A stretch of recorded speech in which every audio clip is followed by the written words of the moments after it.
Assalamualaikum warahmatullahi wabarakatuh. Selamat pagi teman-teman semua. Selamat datang kembali dalam mata kuliah pendidikan kewarganegaraan. Hari ini kita akan membahas mengenai bab demokrasi. Seperti kita ketahui, demokrasi berasal dari kata Yunani yaitu demos dan kratos, di mana demos artinya rakyat dan kratos artinya pemerintahan. Jadi bisa kita artikan secara harfiah, demokrasi itu adalah pemerintahan rakyat. Ya, di mana rakyat memegang peranan penting yang sangat menentukan dalam jalannya pemerintahan. Ada beberapa pengertian mengenai demokrasi dari beberapa ahli. Yang pertama kita lihat dari Abraham Lincoln yang menyebutkan bahwa demokrasi adalah pemerintahan dari dan oleh dan untuk rakyat. Ada juga pengertian dari Cranmerburg yang mengatakan demokrasi dari kata Yunani yaitu demos dan kratos, di mana demos adalah rakyat dan kratos adalah pemerintahan. Jadi demokrasi berarti cara pemerintah dari rakyat. Ada juga pendapat dari ahli Indonesia yaitu Prof. Kuncoro Purbo Pranoto yang mengatakan demokrasi adalah negara yang pemerintahannya dipegang oleh rakyat. Hal ini berarti suatu sistem pemerintahan di mana rakyat diikutsertakan dalam jalannya pemerintahan suatu negara. Dari pengertian-pengertian tersebut bisa kita simpulkan bahwa pengertian demokrasi adalah bentuk pemerintahan yang berasal dari rakyat, dilakukan oleh rakyat, dan dipergunakan untuk kepentingan rakyat. Ya. Dalam negara demokrasi, kata demokrasi pada hakikatnya mengandung makna adalah partisipasi rakyat dalam penyelenggaraan pemerintahan atau partisipasi politik, di mana penduduk ikut pemilu, penduduk ikut hadir dalam rapat 5 tahun terakhir, penduduk ikut dalam kampanye politik, penduduk bisa menjadi anggota parpol dan ormas, dan penduduk bisa berkomunikasi langsung dengan pejabat pemerintahan. Demokrasi sendiri memiliki beberapa manfaat. Yang pertama adalah dalam kehidupan bermasyarakat, yang memiliki nilai demokratis, maka demokrasi memiliki manfaat yang pertama adalah kesetaraan bagi setiap warga negara. Di sini kita lihat prinsip dalam demokrasi bahwa demokrasi itu memperlakukan semua orang sama dan sederajat. Jadi, prinsip kesetaraan menutup perlakuan sama terhadap pandangan-pandangan pendapat pilihan setiap warga negara. Yang kedua, manfaat dari demokrasi adalah memenuhi kebutuhan-kebutuhan umum. Kebijakan dapat mencerminkan keinginan rakyatnya, semakin besar suara rakyat dalam menentukan, semakin besar pula kemungkinan kebijakan itu untuk mencerminkan keinginan dan aspirasi rakyat. Yang ketiga, adanya demokrasi memberikan manfaat dalam pluralisme dan kompromi. Demokrasi itu mengisyaratkan sebuah kebinekaan dan kemajemukan. Tadi saya bilang bahwa manfaat demokrasi yang pertama adalah kesetaraan, di mana semua orang memiliki posisi yang sama. Dalam negara yang plural atau negara yang memiliki keanekaragaman, maka demokrasi dapat mengatasi perbedaan-perbedaan lewat diskusi, persuasi, kompromi, dan bukan dengan paksaan atau pameran kekuasaan. Yang keempat, manfaat dari demokrasi adalah menjamin hak-hak dasar manusia. Demokrasi menjamin kebebasan dasar tentang hak sipil dan politis, hak kebebasan bicara, berekspresi, dan berserikat, serta berkumpul. Hal ini yang kita kenal dengan namanya adalah hak asasi manusia. Yang berikutnya, demokrasi memberikan suatu pembaruan dalam kehidupan sosial. Demokrasi memungkinkan terjadinya pembawaan kehidupan sosial, penghapusan kebijakan-kebijakan telah usang, serta rutin mengganti para politisi yang dilakukan dengan cara yang santun dan damai. Jadi dengan adanya demokrasi, kita bisa mengganti pemimpin-pemimpin kita secara bergenerasi dari yang tua ke yang muda dan lain-lain. Karena dengan adanya demokrasi, semua orang berhak untuk ada dalam pemerintahan. Ya, jadi kalau kita melihat sebuah demokrasi, sebuah negara dengan sistem demokrasi yang memiliki ciri-ciri yang bisa kita lihat sebagai berikut.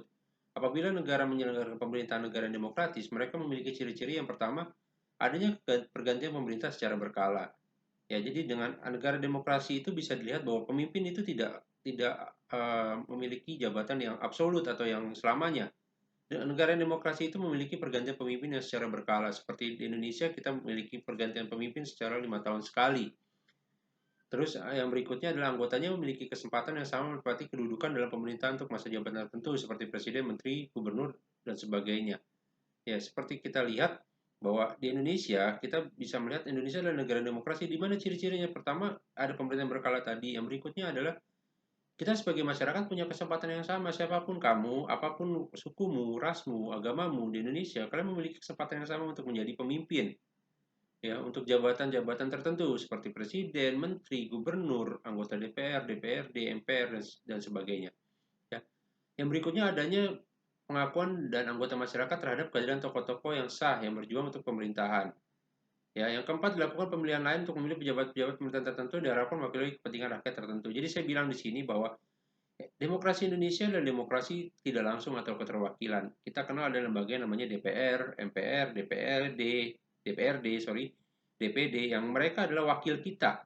Ya, kita memiliki hak untuk memilih mereka untuk mewakili kita. Ya, dengan adanya demokrasi, kita bisa memilih langsung siapa sih orang-orang yang akan mewakili kita di lembaga tersebut. Ya, yang berikutnya ada kehendak masing-masing golongan untuk diketahui pemerintah, masyarakat untuk diakui menyatakan pendapatnya baik secara lisan, tertulis, pertemuan, elektronik, media cetak, dan lain. Jadi ciri-ciri negara demokrasi adalah tidak menghalangi adanya pendapat, ya pendapat dari masyarakat baik melalui media, melalui ucapan, tulisan, ya media sosial, elektronik, dan lain-lain. Sekarang kita lihat sendiri semua orang bisa berpendapat dengan bebas. Itulah salah satu ciri dari sebuah negara demokrasi. Ya, yang keenam, yang ciri penting dari sebuah negara demokrasi adalah anggota masyarakatnya ikut dalam pemilihan umum. Ya. Nah, ada nilai-nilai dan prinsip dalam demokrasi. Yang pertama, nilai-nilai dalam demokrasi adalah sebuah negara dikatakan negara yang demokrasi, dia mempunyai nilai yang pertama adalah masyarakatnya sadar akan pluralisme. Karena kita tidak hidup sendiri, kita hidup dalam negara yang uh, pluralis atau negara yang beragam, baik suku, agama, ras, budaya, bahkan bahasa, daerah. Kita ada berbagai macam berbahasa daerah. Ya, jadi dengan hidup di negara demokrasi, kita harus tahu, kita harus sadar bahwa pluralisme itu penting, gitu ya. Adanya keseimbangan hak dan kewajiban masyarakat walaupun beragam, kita harus jaga itu, ya. Yang kedua adalah sikap yang jujur dan pikiran yang sehat, ya. Yang berikutnya adalah demokrasi membutuhkan kerjasama antar warga masyarakat dan sikap serta etikat baik. Yang keempat, membutuhkan sikap kedewasaan dalam berdemokrasi. Ya, yang kelima, demokrasi membutuhkan pertimbangan moral. Nah, prinsip-prinsip yang harus dipegang dalam demokrasi adalah adanya kontrol kendali atas keputusan pemerintah. Jadi, seperti kita tahu di demokrasi ini ada yang pembagian kekuasaan antara lembaga legislatif, eksekutif, dan yudikatif. Di sini peran penting bahwa ada kontrol atas pemerintah. Eksekutif dikontrol oleh legislatif. Yang berikutnya ada pemilihan yang teliti dan jujur. Adanya hak untuk memilih dan dipilih.